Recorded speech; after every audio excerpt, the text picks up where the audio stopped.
உன்னை கொடுத்தேன், என்னை இழந்து நின்றேன். வக்கீல் ரவிதாசன் விக்ரமனோட அலுவலகத்துக்கு போற வழி எல்லாமே வாசனை பத்தியும் ஜெகனை பத்தியும் யோசிச்சுக்கிட்டே போனாரு. இவங்கெல்லாம் என்ன மனுஷ ஜென்மங்களும், கேவலம் பணத்துக்காக சொந்த அண்ணன் மகளுடைய வாழ்க்கையை பாழாக்கியிருக்காங்களே அப்படின்னு மனசுக்குள்ள அவங்கள திட்டினவர் விக்ரமன். இதையெல்லாம் பார்த்தா அவருடைய நிலை என்னவா இருக்கும்னு ரவிதாசனால கற்பனை கூட பண்ண முடியல. எல்லாத்தையுமே தாங்கிக்கிட்ட ரவிதாசனால அந்த பிஞ்சு குழந்தைய வயிற்றுலயே அழிச்சதை மட்டும் அவரால் தாங்கவே முடியல. ஐயோ, இது மட்டும் விக்ரமனுக்கு தெரிஞ்சா என்ன நடக்குங்கிறத அவரால் நினைச்சு கூட பார்க்க முடியல. ஆனா அவருக்கு கொடுத்த வேலைய அவர் சரியா முடிச்சிட்டோம் அப்படிங்கிற திருப்தியில விக்ரமனை தேடி அவனுடைய அலுவலகத்துக்கு போனாரு. விக்ரமன் தன்னோட அலுவலகத்துல வக்கீல் ரவிதாசனை எதிர்பார்த்து தான் காத்துட்டு இருந்தான். அவனுக்கு நிறைய விஷயங்கள்ல குழப்பம் இருந்துச்சு.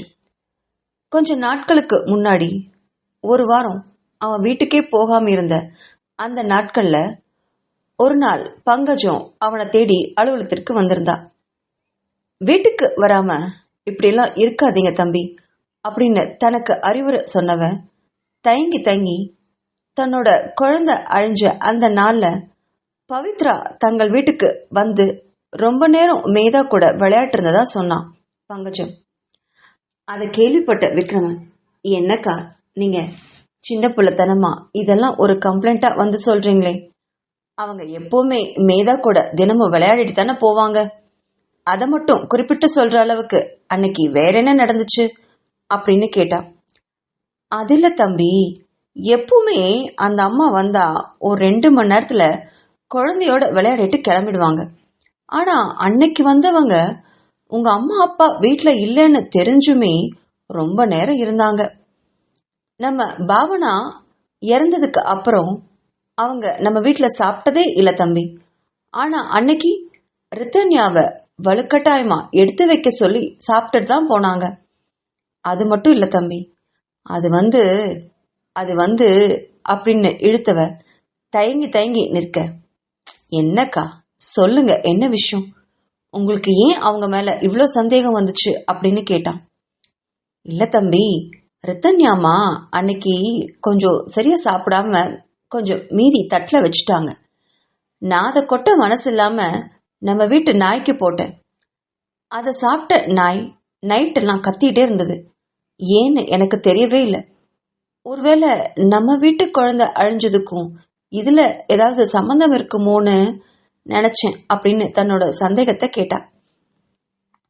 விக்ரமன் அதை கேட்டு கொஞ்சம் அதிர்ச்சி அடைஞ்சான்.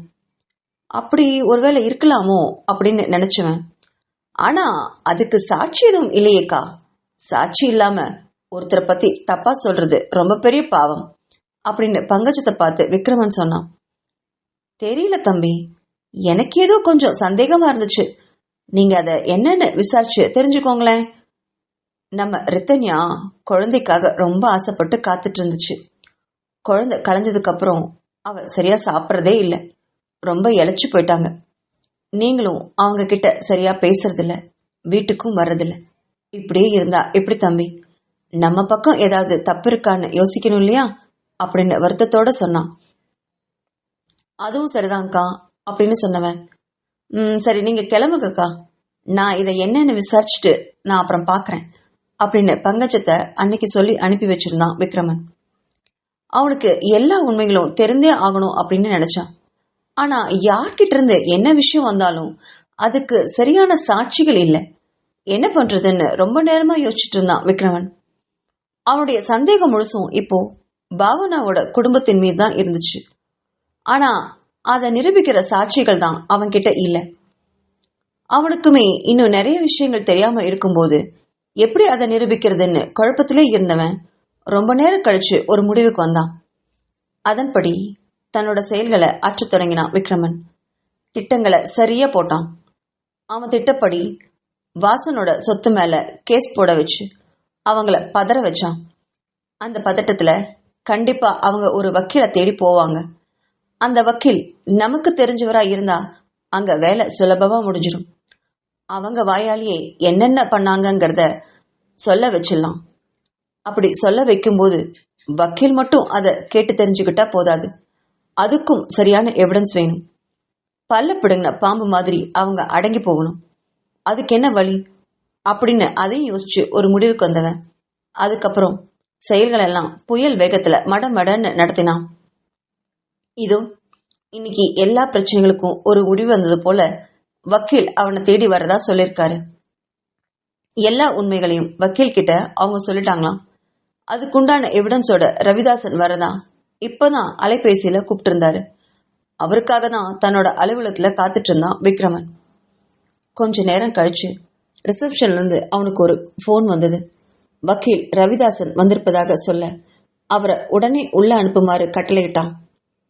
தன்னோட அறையில இருப்பு கொள்ளாம இருந்தவனை ரொம்ப நேரம் காக்க வைக்காம உடனே அவனோட அறைக்கு வந்தாரு ரவிதாசன்.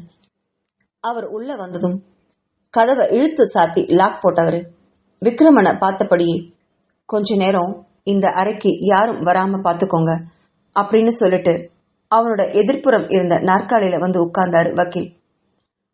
போன விஷயம் என்னாச்சு சார் அப்படின்னு கேட்ட விக்ரமன் கிட்ட தன்னோட ஷர்ட் பாக்கெட்ல இருந்த பேனாவை எடுத்து அவன் முன்னாடி நகர்த்தி விட்டாரு. அதை பார்த்தவன் பேனாவை கையில் எடுத்தபடி வக்கீல பார்த்தான். இதுல நீங்க கேட்ட அத்தனை கேள்விக்கும் பதில் இருக்கு அப்படின்னு சொன்னவர் உடனே எழுந்து போக முயற்சி பண்ணாரு. அதை பார்த்த விக்ரமன் அவரை கேள்விக்குறியா பார்க்க, இத நீங்க தனியா பார்க்கறதான் ரொம்ப நல்லது விக்ரமன். இத பார்க்கும்போது உங்க பக்கத்துல யாரும் இல்லாம பாத்துக்கோங்க. தன்னோட பேண்ட் பாக்கெட்ல இருந்து விசிட்டிங் கார்டை எடுத்து அவர் முன்னாடி வச்சான். இது இங்க நான் தங்கி இருக்கிற ஹோட்டலோட அட்ரஸ். எல்லாமே பார்த்துட்டு நீங்க ரிலாக்ஸ் ஆனதுக்கு அப்புறமா என்ன இங்க வந்து பாருங்க. அதுக்கப்புறம் இதுக்கு என்ன நடவடிக்கை எடுக்கலாம்னு நம்ம கலந்து பேசி ஒரு முடிவு பண்ணலான்னு சொன்னாரு வக்கீல். டேக் கேர் விக்ரமன் அப்படின்னு அவனை கவலையா பார்த்தபடியே சொல்லிட்டு வெளியில போனாரு. அவர் போனதும் தன்னோட இன்டர்காமை எடுத்து தானா கூப்பிடுற வரைக்கும் யாரும் உள்ள வரக்கூடாது அப்படின்னு எந்த போனும் வரவே கூடாதுன்னு கட்டளை இட்டுட்டு தன்னோட நாற்காலியில சாய்ந்து உட்கார்ந்தவன் தன்னோட செல்போனையும் எடுத்து அணைச்சு வச்சான். பிறகு அந்த பேனாவில இருந்த சின்ன பென்ட்ரைவை எடுத்து தன்னோட கம்ப்யூட்டர்ல போட்டு இயக்கி அந்த வீடியோவை பார்த்தான். அதுல வாசனும் ஜெகனும் கிட்டத்தட்ட வாக்குமூலமே கொடுத்திருந்தாங்க. விக்ரமனுக்கு அதை கேட்க கேட்க உடம்பெல்லாம் நடுங்குச்சு. கோத்துல கண்கள் எல்லாம் தீயா எரிஞ்சுது. ரித்தன்யாவோட சொத்துக்காக இதெல்லாம் செஞ்சிருக்காங்க அப்படின்னு தெரிய வரும்போது சீச்சி என்ன கேவலமான பிறவிக அப்படின்னு நினைச்சான் விக்ரமன். ஆனா கடைசியா அந்த குறும்படம் பத்தி சொன்னதும் அவனால அதை தாங்கவே முடியல. பாவி, எனக்காகத்தான் என்னை விட்டே போனாலா? இத முதலே சொல்லியிருந்தா இத்தனை பிரச்சனை வந்திருக்காதேன்னு ஆதங்கத்தோட நினைச்சவனால தன்னோட உணர்வுகளை கட்டுப்படுத்தவே முடியாம திணறி போனான். கடைசியா அவங்க தன்னோட குழந்தைய அழிச்சதை பத்தி சொன்னதை கேட்டதுமே அவன் அடுத்த வினாடியே தன்னோட நாற்காலியிலிருந்து எழுந்து அதிர்ந்து நின்னான். அவனுக்கு அறைக்குள்ள மூச்சு முட்டுறது மாதிரி இருந்தது. சுவாசிக்கவே முடியல. அந்த ஏசிலையும் அவனுக்கு வியர்த்து கொட்டுச்சு. தன் குழந்தை அழிஞ்சது இவங்களால தானா? பாவிகளா, அந்த பச்சை மண்ணு இவங்களுக்கு என்ன துரோகம் செஞ்சது? அவனால அந்த அதிர்ச்சியை தாங்கவே முடியல. டேபிள பழம் கொண்ட மட்டும் குத்தினான். கையில ரத்தம் வந்ததுதான் பாக்கி. ராஸ்கல்ஸ், இந்த அளவு கொடூரமானவங்களா இவங்க? ஒரு பச்சை குழந்தைய கூட பார்க்காம என் குழந்தைய வயிற்றுலயே அழிச்சிட்டானுங்களே, கேவலம் பணத்துக்காகவா அப்படின்னு நினைச்சவனுக்கு அங்க அதுக்கப்புறம் நிக்கவே முடியல. நேரம் ஆக ஆக அவனுக்கு மூச்சு விடுறது கூட ரொம்ப கஷ்டமா இருந்தது. உடனே சிஸ்டத்தை அணைச்சவன் பென்ட்ரைவை மறக்காம எடுத்து பேண்ட் பாக்கெட்ல வச்சுட்டு விசிட்டிங் கார்டையும் மறக்காம எடுத்துட்டுவன் அறையில இருந்தா மூச்சு முட்டியே செத்துருவோம்னு பயந்து போய் அறை விட்டு வெளியில ஓடி வந்தான். நல்லா இழுத்து மூச்சு விட்டான். அவனால கோபத்தையும் அழுகையும் கட்டுப்படுத்தவே முடியல. இது அலுவலகம் அப்படிங்கறனால பல்ல கடிச்சிட்டு தன்னோட காருக்குள்ள வந்தவன் அதுக்கப்புறம் தன்னோட உணர்வுகளை அவன் கட்டுப்படுத்த முயற்சிக்கவே இல்லை. தான் ஆணு அப்படிங்கறத கூட பார்க்காம தன்னோட குழந்தைக்காக மறுபடியும் ஒரு தடவை கதறி அழுதான். ரித்தன்யாவுக்காக அழுதான். பாவி, எத்தனை உண்மைகளை மறைச்சு தனக்குள்ள வேதனைப்பட்டிருக்கா. அவளை நாமும் எத்தனை வருஷமா துன்புறுத்தினோமே அப்படின்னு அழுதுகிட்டே இருந்தான் விக்ரமன். ரொம்ப நேரம் கழிச்சு சுயநினைவுக்கு வந்தவன் இனி அவங்கள இந்த உலகத்துல நிம்மதியா வாழவே கூடாது. இந்த விக்ரமன் யார் அப்படிங்கிறத அவங்க தெரிஞ்சே ஆகணும். அவங்கள பழி வாங்காம விடவே மாட்டேன்னு தனக்குள்ள சபதம் எடுத்துக்கொண்டவன் காரை வேகமா ஸ்டார்ட் பண்ணி அந்த வக்கீல் சொன்ன ஹோட்டல் அட்ரஸ்க்கு கிளம்பினான் விக்ரமன். அவர் சொன்ன அந்த ஹோட்டல் அறைக்கு போன விக்ரமன் கதவை தட்டிட்டு சில வினாடிகள் அவருக்காக காத்துட்டு இருந்தான். கதவை திறந்த வக்கீல் ரவிதாசன் வெளியே நின்றுட்டு இருந்த விக்ரமனை பார்த்து மனசெல்லாம் பதறி போனாரு. முகமெல்லாம் வீங்கி கண்ணெல்லாம் செவந்திருந்தது. அவன் உடைகளெல்லாம் ரத்தத்துல நனைஞ்சிருந்தது. ஐயோ என்னாச்சு அப்படின்னு அதிர்ச்சியோட கேட்டவர் அவனுடைய கைகளை பார்த்தாரு. அதுல ரத்தம் வழிஞ்சிட்டு இருந்தது. உடனே விக்ரமனை பார்த்து, என்ன விக்ரமன் இதெல்லாம், கையெல்லாம் ரத்தம் வடியுது பாருங்க, இப்படியேவா இவ்வளவு தூரம் வந்தீங்க, இங்க பாருங்க உங்க ட்ரெஸ் எல்லாம் பிளட்டா இருக்கு அப்படின்னு சொன்னவர், சரி சரி சீக்கிரமா உள்ள வாங்க அப்படின்னு உடனே அவரை கையை பிடிச்சி உள்ள இழுச்சிட்டு போனவர் கைகளை சுத்தம் பண்ணி மருந்து போட்டு கட்டு போட்டு விட்டாரு.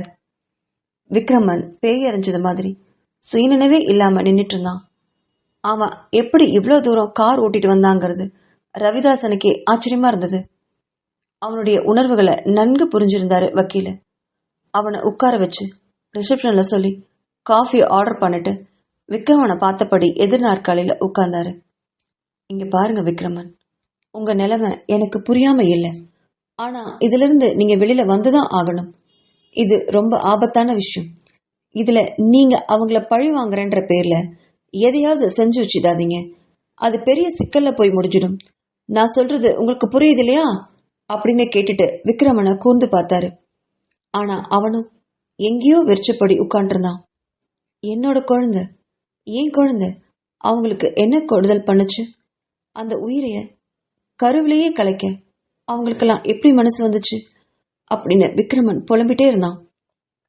முகத்தை தன்னோட கைகளை பதிச்சபடி கதறி அழுதான் விக்ரமன். அதை பார்த்து பதறி போனார் ரவிதாசன். அவன் தோள்களை பற்றி குலுக்கினாரு. விக்ரமன், விக்ரமன் இங்க பாருங்க, நான் சொல்றது கேக்குதா? உங்களுக்கு நான் சொல்றது புரியுது இல்லையா அப்படின்னு சொன்ன வக்கீல் அவர் குடிக்க தண்ணீர் எடுத்துட்டு வந்து அவன் வாய் பக்கத்துல வச்சாரு. அந்த தண்ணிய ஏதோ நினைவோட குடிச்சு முடிச்சுவன் பக்கத்துல இருந்த டேபிள்ல அதை வச்சுட்டு வக்கீல ஏறிட்டு பார்த்தான். எனக்கு மட்டும் ஏன் இப்படியெல்லாம் நடக்கணும் அப்படின்னு வெறுத்து போய் கேட்டான். அதுக்கு எந்த பதிலும் சொல்லாத ரவிதாசன் உள்ள வேலைக்காரன் நுழையிறத பார்த்து அமைதியானாரு. காஃபி கோப்பையில காஃபி ஊத்தி அவனுக்கு கொடுத்தாரு வக்கீல். அதை மெல்ல குடிச்சவனுக்கு தான் இருக்கிற இடம் நல்லா புரிஞ்சுது. இப்போ இதுக்கு தீர்வு என்ன அப்படிங்கிறது அவனுக்கு புரியல. ஆனா தன் ரித்தன்யாவை இந்த அளவுக்கு கொடுமைப்படுத்தின அவங்கள சும்மாவே விடக்கூடாதுங்கிறது மட்டும் அவன் மனசுக்கு நல்லா புரிஞ்சுது. மேலும் தன்னோட குழந்தைய அழிச்சவங்க இந்த உலகத்துல வாழவே கூடாது அப்படிங்கிற வெறியும் வந்துச்சு. அவன் முகபாவத்தை கவனிச்சுக்கிட்டே இருந்த ரவிதாசனுக்கு அவன் மனசுல எடுக்கிற முடிவுகள் முகத்திலேயே தெரிஞ்சுது. அதை பார்த்தவர் கொஞ்சம் பயந்து போனாரு. காஃபி கோப்பையை கீழே வச்சுட்டு விக்ரமனை நிமிர்ந்து பார்த்தாரு. இங்க பாருங்க விக்ரமன், நான் சொல்றத நல்லா கேட்டுக்கோங்க. அவங்க ரொம்ப பெரிய கிரிமினல்ஸ். அவங்க கிட்ட நம்ம ரொம்ப ஜாக்கிரதையா தான் மோதணும். நீங்க நினைக்கிற மாதிரி உடனே எல்லாம் அவங்கள பழி வாங்கிடவே முடியாது. கொஞ்சம் நிதானமா தான் நம்ம காய்களை நகர்த்தணும் அப்படின்னு சொன்னாரு வக்கீல். தன்னை சமாதானம் செய்துட்டு இருந்த வக்கீலை பார்த்தான் விக்ரமன். சார், இந்த கேஸ்ல எனக்கு இன்னும் சந்தேகங்கள் இருக்கு. அத கோர்வையா சொல்ல முடியுமா? நம்ம கோர்ட் மூலமா இல்ல போலீஸ் மூலமா ஏதாவது நடவடிக்கை எடுக்க முடியுமான்னு பாக்குறேன் அப்படின்னா. அதை கேட்ட வக்கீல், முடியும் விக்ரமன், நல்லா கவனிங்க. கேஸோட முழு விவரத்தை கோர்வையா சொல்ல ஆரம்பிச்சாரு வக்கீல். முதல்ல ரித்தன்யாவோட அப்பா சொத்துக்கு ஆசைப்பட்டு அவங்க அண்ணனையே கொன்னுட்டாரு வாசன். அது யாருக்கும் தெரியாமல் இருக்க ரித்தன்யாவை தன் கைக்குள்ளே வச்சு வளர்த்திருக்காரு. பின்னாடி சொத்துக்கள் கண்டிப்பா அவர் கைக்கு வரும்னு நம்பினாரு. ஆனா அது நடக்கல. அது ரித்தன்யாவுக்கு தான் போகும்னு தெரிஞ்ச உடனே ரித்தன்யாவை கொல்ல முயற்சி பண்ணிருப்பாரு. ஆனா அதனால தனக்கு எந்த பிரயோஜனமும் இல்லைன்னு கண்டிப்பா அவர் தெரிஞ்சுக்கிட்டாரு. ரித்தன்யாவுக்கு பிறக்க போற குழந்தைக்கு தான் அத்தனை சொத்தும் போகுதுங்கிறது அவருக்கு நல்லா தெரியும். அதனாலதான் அவர் ரித்தன்யாவுக்கு கல்யாணம் பண்ணி வைக்காம இருக்கணும்னு பிளான் பண்ணிட்டு இருந்தாரு. நீங்க ஊருக்கு வந்த உடனேயே ரித்தன்யாவை உங்க வீட்டுல பொண்ணு கேட்டதும் அவர் உஷாராயிட்டாரு. தன்னோட பொண்ணை விட்டு பிளான் பண்ணி உங்க காதலிக்க வைக்கிற மாதிரி பெயர் மாற்றம் செஞ்சு பாவனாவை உங்ககிட்ட பழக விட்டுருக்க முயற்சி பண்ணாரு. ஆனா அது நடக்காம போனதுனால வேற வழி இல்லாம ரித்தன்யாவுக்கும் உங்களுக்கும் கல்யாணம் பண்ணி வைக்க ஏற்பாடும் பண்ணாரு. ஆனா ரித்தன்யாவுக்கு கல்யாணம் ஆயிட்டா கண்டிப்பா சொத்துக்கள் அத்தனையுமே இழக்க நேரிடும்னு நினைச்சு ரித்தன்யாவுக்கு கல்யாணமே ஆகக்கூடாதுன்னு முடிவு பண்ணிதான் அவளை கல்யாண மண்டபத்தில இருந்து ஓட வச்சிருக்காரு வாசன். ரித்தன்யா எங்கேயோ ஒரு மூலையில ஏதோ ஒரு வேலையை பார்த்துட்டு இருக்கிறது அவருக்கு கண்டிப்பா தெரிஞ்சிருக்கணும். எப்படியோ பாவனா உங்களை கல்யாணம் பண்ணிக்கிட்டதுனால பிரச்சனையெல்லாம் முடிஞ்சிருச்சு. சொத்துக்களை இப்படியே கடைசி காலம் வரைக்கும் அனுபவிக்கலாம்னு நினைச்சிருப்பாரு. ஆனா இடையில ஜெகன் ரொம்ப பெரிய கடன் வாங்கி பாவனாவை வச்சு உங்க மூலமா அந்த கடனை அடைக்கலாம்னு பிளான் பண்ணிருப்பாரு வாசன். அதுக்காக தான் பாவனா கிட்ட அடிக்கடி அந்த கடனை திருப்பி அடிச்சிட்டதா ஒரு பத்திரத்துல எழுதி பாவனா கிட்ட கொடுத்து அதை உங்ககிட்ட கையெழுத்து வாங்கிட்டு வர சொல்லி பாவனாவை ரொம்ப நாள் தொல்லை பண்ணிருக்காங்க. ஆனா பாவனாவால அது முடியாம போயிருந்திருக்கலாம். வேற வழி இல்லாம ஜெகன் உங்களை கொலை பண்ணிட்டா நீங்க இந்த உலகத்துல உயிரோட இல்லாம இருந்தா இந்த கடன் பிரச்சனையே தனக்கு வராது, சொத்தெல்லாம் பாவனாவுக்கு தான் வந்துடும்னு தப்பு கணக்கு போட்டவரு கார்ல பெர்ஃப்யூமுக்கு பதிலா மயக்க மருந்த மாத்தி வச்சிட்டாரு. அதனால அவங்களே எதிர்பார்க்காத ஒரு விஷயம், அந்த கார்ல பாவனா போனதுதான். அதுதான் விதின்னு சொல்லுவாங்க போல இருக்கு. யாருக்கோ வச்ச வினை தனக்கே முடிஞ்சிருச்சு. அத ஜெகனும் வாசனும் எதிர்பார்த்தே இருக்க மாட்டாங்க. அதுக்கப்புறம் நடந்ததெல்லாம் அவங்க கைமீறி நடந்தது. ரித்தன்யா மறுபடியும் இந்த வீட்டுக்கு வருவானோ உங்களை கல்யாணம் பண்ணிப்பானோ அவங்க கனவு கூட கண்டிருக்க மாட்டாங்க. அதுக்கப்புறம் ரித்தன்யா கர்ப்பமானதும் மேதாவுக்கு சொத்து சேராம உங்க குழந்தைக்கு எல்லா சொத்தும் போயிடும்னு பயந்து உங்க குழந்தைய கருவிலேயே அழிச்சிட்டாங்க அப்படின்னு சொல்லி நிறுத்தினாரு வக்கீல். அதை கேட்டவனுடைய முகம் இறுகி இருந்தது. அப்படின்னா மேதா கண்ணனுடைய குழந்தைன்னு அவங்களுக்கு தெரியாதா அப்படின்னு கேட்டான் விக்ரமன். நான் விசாரிச்சு பார்த்த வரைக்கும் பாவனா யாரையோ காதலிச்சிருக்கிறா, ஏமாந்திருக்கிறா அப்படிங்கிற விஷயம் மட்டும்தான் வாசனுக்கும் பவித்ராவுக்கும் தெரியுமே தவிர கண்ணனை பத்தின முழு விவரம் தெரிஞ்ச ஒரே ஆள் ஜெகன் மட்டும்தான். அதை கண்டிப்பா ஜெகன் சொல்லியிருக்க மாட்டான்னு நினைக்கிறேன். எல்லாத்தையும் சொல்லி முடிச்ச வக்கீல் அமைதியா விக்ரமனை பார்த்தாரு. விக்ரமனுக்கு பேச்சு சுத்தமா வரவே இல்லை. அவனும் அமைதியா யோசிச்சபடியே இருந்தான். கொஞ்ச நேரம் கழிச்சு இத போலீஸ் ஸ்டேஷன்ல எவிடன்ஸோட நம்ம சொல்லும் போது நம்ம பக்கம் கேஸ் ஜெயிக்குமா ஜெயிக்காதா அப்படின்னு கேட்டான் விக்ரமன். கண்டிப்பா நம்ம பக்கம்தான் கேஸ் ஜெயிக்கும் விக்ரமன். ஆனா இதுல ஒரே ஒரு விஷயம் மட்டும் நடந்தா கேஸ் நம்ம பக்கம் இன்னும் ஸ்ட்ராங்காவும் ஈஸியாவும் நம்மளால ஜெயிச்சிட முடியும். அது மட்டும் இல்ல, சீக்கிரமாவும் இந்த கேஸ் முடிச்சிடலாம் அப்படின்னு சொன்னாரு வக்கீல். என்ன என்ன அது அப்படிங்கிற மாதிரி பார்த்தான் விக்ரமன். அது அது உங்க மனைவி ரித்தன்யா தான். அவங்க இதுல முழுமையா பாதிக்கப்பட்டிருக்காங்க. அவங்க மட்டும் ஒரே ஒரு கம்ப்ளைண்ட் கொடுத்தா போதும், நம்ம இந்த கேஸ்ல நாளைக்கே ஜெயிச்ச மாதிரி அப்படின்னு ஆர்வமா சொன்னாரு ரவிதாசன். அதை கேட்ட விக்ரமன் கிண்டலா சிரிச்சான். நடக்கிற காரியமா நீங்க பேசவே மாட்டீங்களா வக்கீல் சார்? இதெல்லாம் சொல்லி ரித்தன்யாவை நான் கம்ப்ளைண்ட் கொடுக்க சொன்னா அவ கொடுப்பான்னு இன்னுமா நீங்க நம்புறீங்க? கண்டிப்பா மாட்டா அப்படின்னா. இவ்வளோ நாள் நான் கேட்டு உண்மையை அவ சொல்லவே இல்லையே அப்படின்னா அவளுக்கு இன்னும் அவங்க சித்தப்பா கிட்டையும் அண்ணா கிட்டையும் பயம் நிறைய இருக்குன்னு தானே அர்த்தம். அந்த பயத்தை போக்கி அவளை கம்ப்ளைண்ட் கொடுக்க வைக்கிறதெல்லாம் சாதாரண விஷயமே இல்லை அப்படின்னு யோசனையோட சொன்னான் விக்ரமன். அப்படி இல்லை விக்ரமன், இப்பதான் எல்லா உண்மையும் உங்களுக்கு தெரிஞ்சு போச்சு இல்ல, இனி கம்ப்ளைண்ட் கொடுக்கறதுல அவங்களுக்கு என்ன பிரச்சனை? நீங்க பேசி சமாதானம் பண்ணி கம்ப்ளைண்ட் கொடுக்க சொல்லுங்க அப்படின்னாரு. அதை கேட்ட விக்ரமன் வெளிப்படையாவே சிரிச்சான். நீங்க இதுல ஒரு விஷயம் நோட் பண்ணீங்களா வக்கீல் சார்? எப்போ இந்த விஷயம் எனக்கு தெரிஞ்சாலும் அந்த மருந்தை எனக்கு கொடுத்துருவேன்னு அவங்க மிரட்டி வச்சிருப்பாங்க. அதனாலதான் இவ்வளவு வருஷம் அந்த உண்மையை தனக்குள்ளேயே புதைச்சு அதை அழிக்கவே பார்த்திருக்கா ரித்தன்யா. அப்படி இருக்கும்போது நீங்க துணிஞ்சு அவளை கம்ப்ளைண்ட் பண்ண சொன்னா அவ எப்படி பண்ணுவா? அது மட்டும் இல்ல, எனக்கு இந்த கேஸ் கோர்ட்டு போலீஸ் ஸ்டேஷனுக்கு கொண்டு போனா அவங்க சீக்கிரமா வெளில வந்துருவாங்களோன்னு தோணுது அப்படின்னு கவலையோட சொன்னான் விக்ரமன். அதுக்காக நம்ம லீகலா ப்ரொசீட் பண்ணாம இல்லீகலா ப்ரொசீட் பண்ண முடியுமா சார் அப்படின்னு கோவமா கேட்டாரு வக்கீல். அவருக்கு நியாயமான முறையில குற்றவாளிக்கு தண்டனை வாங்கி தரணுங்கிறது எண்ணம். ஆனா விக்ரமனுக்கோ அவங்க செஞ்ச பாவத்துக்கு கண்டிப்பா தன்னிடமே தண்டனை அனுபவிக்கணும்னு நினைச்சான். அத நல்லா உணர்ந்துதான் இருந்தாரு வக்கீல். விக்ரமன் மீது வக்கீலுக்கு நல்ல அபிப்பிராயம் இருந்தது. அவன் தேவையில்லாம இந்த சாக்கடைக்குள்ள விழவே கூடாதுன்னு நினைச்சாரு. அவங்கள பழி வாங்குறங்கிற பேர்ல எந்த கேஸ்லும் அவன் மாட்டவே கூடாதுன்னு ரொம்ப நினைச்சாரு. அதனாலதான் விக்ரமனை எப்படியாவது போலீஸ் கம்ப்ளைண்ட் பண்ண வச்சு கோர்ட்டு மூலமா அவர்களுக்கு தண்டனை வாங்கி தரணும்னு உறுதியா நின்னாரு. அத விக்ரமனும் உணராம இல்ல. ஆனாலும் இத கோர்ட்டு மூலமா போறதுக்கு ரித்தன்யாவோட சம்மதம் ரொம்ப முக்கியம். அவ கண்டிப்பா கம்ப்ளைண்ட் எல்லாம் தரவே மாட்டா அப்படின்னு விக்ரமனுக்கு நல்லா தெரிஞ்சிருந்தது. 2 பேரும் இத பத்தியே ரொம்ப நேரம் ஆலோசித்துட்டு இருந்தாங்க. என்ன கூறியும் வக்கீல் ரவிதாசன் சட்டத்துக்கு புறம்பா எந்த விஷயத்தையும் செய்யவே மாட்டேன்னு உறுதியா நின்னாரு. அவனுக்கு கொஞ்சம் அதுல ஏமாற்றம் இருந்தாலும் வக்கீல் சொல்றதுல கொஞ்சம் அவனுக்கு உடன்பாடும் இருந்தது. அவர் சொல்றதும் கொஞ்சம் நியாயம்தானே. ரவிதாசன் சொன்னது இதுதான். அவங்க கிரிமினல். அவங்க எந்த எல்லைக்கும் போவாங்க. அவங்களுக்கு ஈக்குவலா நம்மளும் கிரிமினல் வேலையை பண்ணலாம் தான். ஆனா அதுக்கு நம்ம வாழ்க்கையே பலியாக்கணும். இதெல்லாம் தேவையா? அவங்கள சட்டம் பார்த்துக்கும். சட்டத்துக்கிட்ட அவங்கள நம்ம சரியான விதத்துல ஒப்படைச்சிட்டா போதும். அதுக்கு ஆக வேண்டிய எல்லா வேலையும் நம்ம பண்ணணும். உங்ககிட்ட தான் பணம் இருக்கே. நீங்க நினைச்சா அவங்கள வாழ்க்கை முழுசும் ஜெயிலையே உட்கார வைக்க முடியும். நீங்களும் ரித்தன்யாவும் இனிமேலாவது சந்தோஷமா இருக்கணும். இந்த கழிசடைக்குள்ள போராடுறன்ற பேர்ல விழுந்துடாதீங்க அப்படின்னு அறிவுறுத்தினாரு வக்கீல். அவர் சொல்றதும் நியாயமாப்பட இப்போ ரித்தன்யா கிட்ட இருந்து வாக்குமூலம் எப்படி வாங்குறது?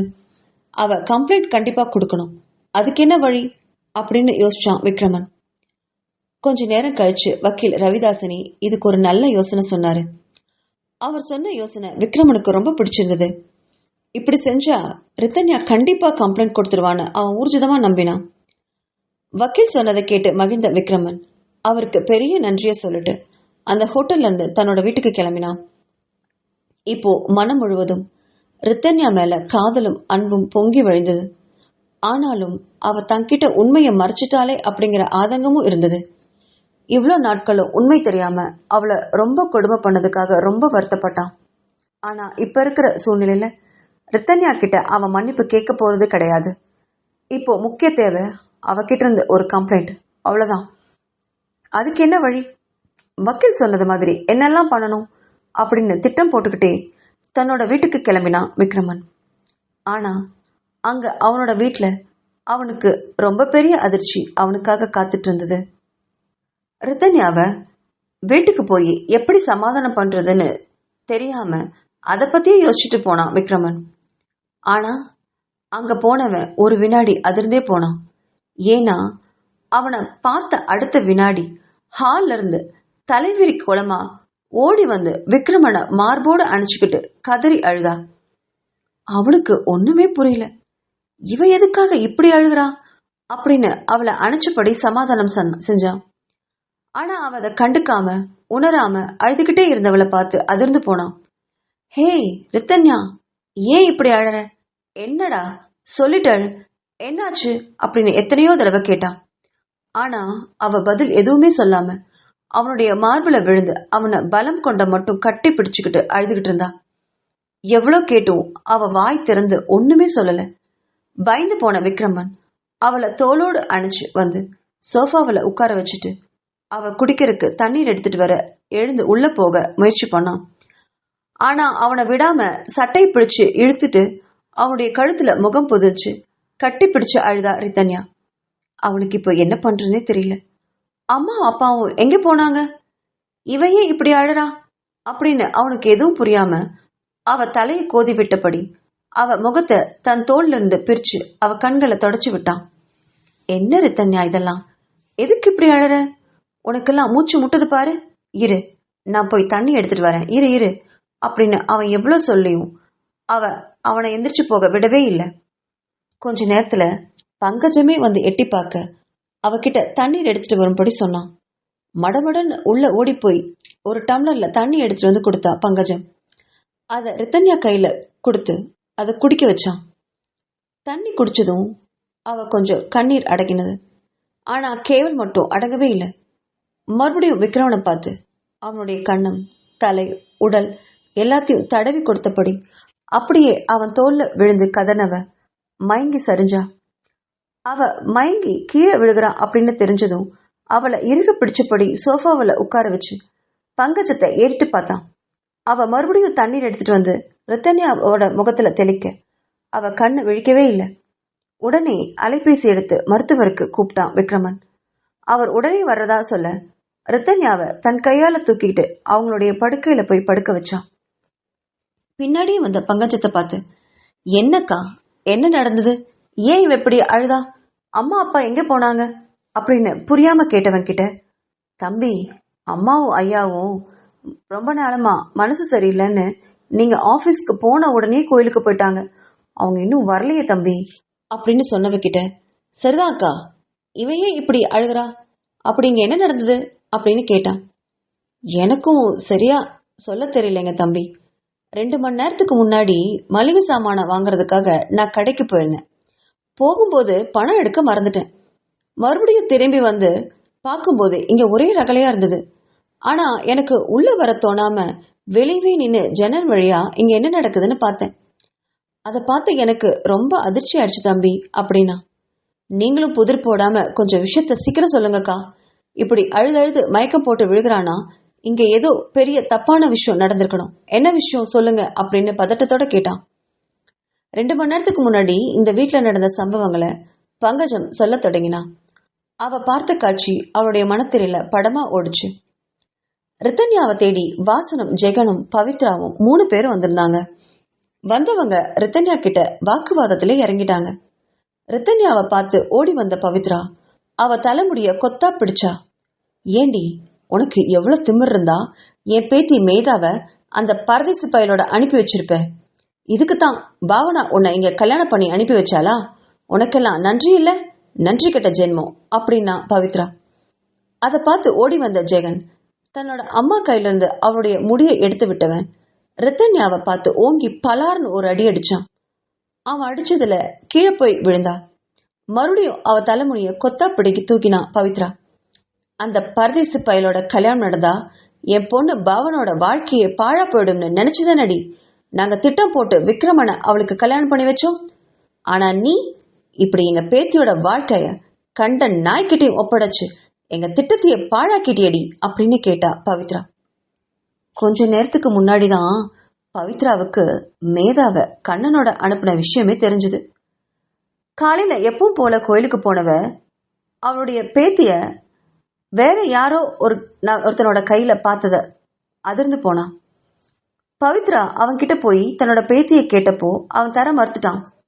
எதுவா இருந்தாலும் விக்ரமன் ரித்தன்யா கிட்ட போய் பேசிக்கோங்க, இது என்னுடைய குழந்தை, பாவனா தாலி கட்டாவிட்டாலும் என்னுடைய மனைவி அப்படின்னு அடிச்சு பேசினான் கண்ணன். அப்பதான் அவளுக்கு நல்லா புரிஞ்சுது, பாவனாவை காதலிச்சவன் இவன் தான்.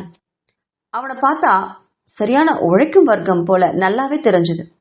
இவன்கிட்டயா தன்னோட பேத்தி மேதா வளரணும் அப்படின்னு நினைச்சவ மேதாவை அங்கே கேட்டு தகராறு கூட பண்ணான்.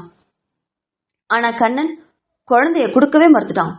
எதுவா இருந்தாலும் நீங்க போலீஸ் ஸ்டேஷன்ல போய் பேசிக்கோங்க, இல்ல விக்ரமன் கிட்ட போய் பேசிக்கோங்க அப்படின்னு அவகிட்ட சொல்லிட்டு அவளை உதறி தள்ளிட்டு அங்கிருந்து வேகமா போயிட்டான். அதே கோவத்தோட தன்னோட கணவன் அலுவலகத்திற்கு வந்தா பவித்ரா. அங்க ஜெகனும் வாசனும் அப்பதான் வக்கீல் கிட்ட பேசிட்டு அவரை அனுப்பிட்டு அவங்க பக்கத்துல இருந்து இந்த கேஸ்ல வெளியில வர என்னெல்லாம் பண்ணலான்னு யோசிச்சுட்டு இருந்தாங்க. அப்போ புயல் போல உள்ள வந்தா பவித்ரா. அப்பனும் பையனும் இங்க உட்காந்து வெட்டி நாயம் பேசிட்டு இருக்கீங்களா? அங்க என்ன நடக்குதுன்னு உங்களுக்கு தெரியுமா தெரியாதா அப்படின்னு கேட்டா. ஜெகனுக்கும் வாசனுக்கும் இப்ப பவித்ரா பேசுறத கேட்டு பயம் வந்தது. ஏன்னா தன்னோட சொத்து மேல விக்ரமன் கேஸ் போட்டதை பத்தி பவித்ராவுக்கு இது வரைக்கும் வாசன் எதுவுமே சொல்லல. ஒருவேளை அந்த விஷயம் அவங்களுக்கு தெரிஞ்சிருச்சோ அப்படின்னு பயந்தபடி தன்னோட மனைவிய சமாதானம் செய்ய எழுந்து வந்தாரு. இங்க பாரு பவித்ரா, இப்ப ஒன்னும் தப்பா நடந்துடல, வா நீ இப்படி வந்து உட்காரு, எதுவா இருந்தாலும் நம்ம பேசி தீர்த்துக்கலாம் அப்படின்னாரு. என்னத்தை பார்த்துப்பீங்க, எல்லாம் அங்க குடி மூழ்கிட்டு இருக்கு, நம்ம போட்ட திட்டமெல்லாம் பாழா போச்சு, சொத்தெல்லாம் இப்ப ரித்தன்யாவுக்கே திரும்பி வந்துடும் போல இருக்கு, விக்ரமனும் ரித்தன்யாவும் அங்க சந்தோஷமா வாழ்ந்துட்டு இருக்காங்க, இங்க நீங்க 2 பேரும் உட்கார்ந்து என்ன பண்ணிட்டு இருக்கீங்க? அங்க எல்லாம் போச்சு அப்படின்னு கதறினா. அவள் சொத்தை பத்தி தான் பேசுறான்னு நினைச்ச வாசனும் ஜெகனும் அவளை சமாதானம் செய்ய முயற்சி பண்ணாங்க. அப்படியெல்லாம் ஒன்றும் ஆகாதுமா, நம்ம கோர்ட்ல கேஸ் போடலாம், கண்டிப்பா கேஸ் நம்ம பக்கம் தான் ஜெயிக்கும், நீ பதட்டப்படாதீங்க அப்படின்னு சொன்னான் ஜெகன். ஜெகன் பேசுனதை கேட்ட பவித்ராவுக்கு மேதாவை இவங்க பறி கொடுத்துட்டு அதுக்கப்புறம் இவங்க கோர்ட்ல கேஸ் போட போறாங்க அப்படின்னு தப்பா நினைச்சுக்கிட்டு, இதுல கோர்ட்ல கேஸ் எப்படி போடுவீங்க?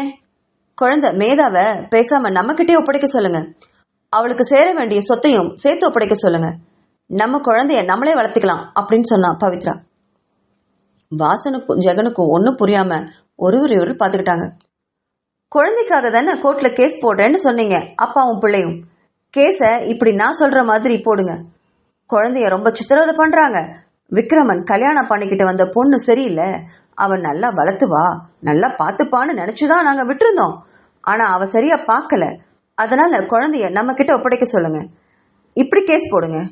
குழந்தை வளர்த்துறதுக்கு பணம் வேணும்னு கேளுங்க, சொத்து வேணும்னு கேளுங்க. குழந்தைய அந்த பஞ்ச பரதேசி கிட்ட கொடுத்துட்டு அவங்க 2 பேரும் ஜாலியா இருக்காங்க அப்படின்னு கோவத்துல கத்திட்டே போனான் பவித்ரா. அப்பதான் ஜெகனுக்கு வேற ஏதோ விஷயம் நடந்திருக்கிறதா புரிஞ்சுது. தன்னோட அப்பாவை பார்த்து கஞ்சாட செஞ்சபடி தன்னோட அம்மா கிட்ட போனான். அம்மா, இப்ப நீங்க என்ன சொல்றீங்க, கொஞ்சம் புரியுற மாதிரி சொல்லுங்க, மேதா இப்போ எங்க, விக்ரமன் வீட்டுல இல்லையா அப்படின்னு கேட்டான். அடே மடையா, அதத்தானே இவ்வளவு நேரமும் சொல்லிட்டு இருக்கேன், உனக்கு விஷயமே தெரியாதா? மேதாவை பாவனாவை காதலிச்சானல்ல, அவன்கிட்டயே கொடுத்துட்டாங்க, அது அவன் குழந்தையாம், விக்ரமனுடைய குழந்தை இல்லையாம். இந்த விஷயம் அவனுக்கு தெரிஞ்சு போச்சு, இப்போ குழந்தை அந்த அன்னக்காவடி கிட்ட தான் வளருது அப்படின்னு வெறுப்போட பேசினா பவித்ரா. அதை கேட்டு வாசனுக்கும் ஜெகனுக்கும் அதிர்ச்சி மேல அதிர்ச்சியா இருந்தது. விக்ரமன் இப்படியெல்லாம் பண்ணுவான்னு அவங்க எதிர்பார்க்கவே இல்லை. இப்போ என்னப்பா பண்றது? நம்ம வாங்கின கடனுக்காக சொத்து மேல கேஸ் போட்டிருக்கான், நம்ம மேதாவை அந்த பிச்சைக்கார பையன்கிட்ட கொடுத்துட்டான், இப்போ நம்ம எங்கேயுமே ஜெயிக்க முடியாது போல இருக்கேப்பா அப்படின்னு ரொம்ப வேதனையோடையும் கவலையோடையும் சொன்னான் ஜெகன். அதை கேட்ட பவித்ரா, என்னடா வளர்ற, சொத்து மேல கேஸா அப்படின்னு சொன்னவகிட்ட வேற வழியே இல்லாம நடந்தத விவரமா சொல்ல ஆரம்பிச்சாரு வாசன்.